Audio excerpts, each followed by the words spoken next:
You've spoken a bit about Nunavut and more recently Nova Scotia.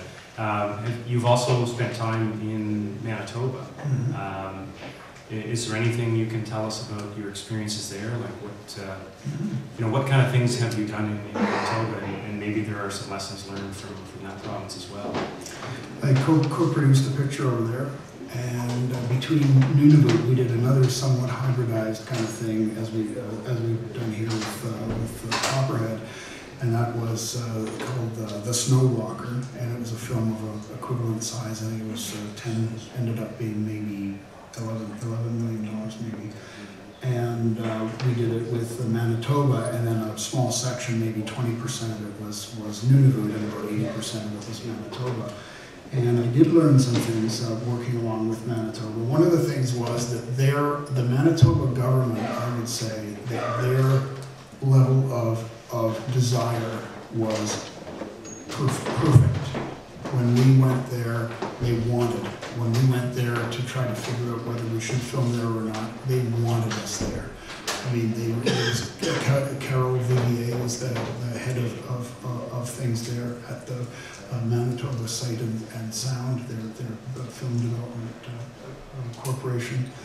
And from the time we arrived there, I don't think they ever let us go. They had a rented van, they would come and pick us up at our hotel, take us somewhere for breakfast, take us out scouting. They did the photographs, provided us with whatever we needed in the way of the photographs. Then we needed to go somewhere else. They had a little plane standing by, they'd take us somewhere in an airplane.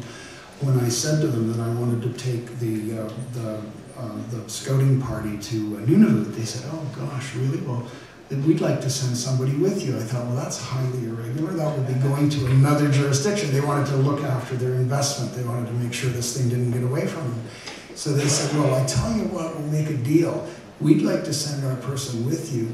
Well, how about we pay for your flight? Well, we'll fly you up to Scout Nunavut, but we want our person with you. This is really business, you know?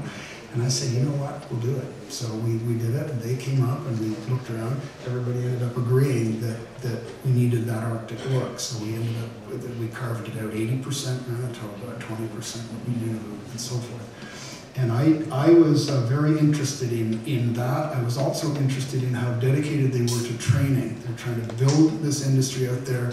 You probably know now that the NSI, the Training Institute, which is based in Winnipeg, they've actually tapped me now. They're doing a program to start getting more Aboriginal documentary directors, and I'm working with them to try to help that to happen. So that's again Manitoba reaching out to say we are aggressively trying to move forward in a sort of affirmative action kind of way in terms of training.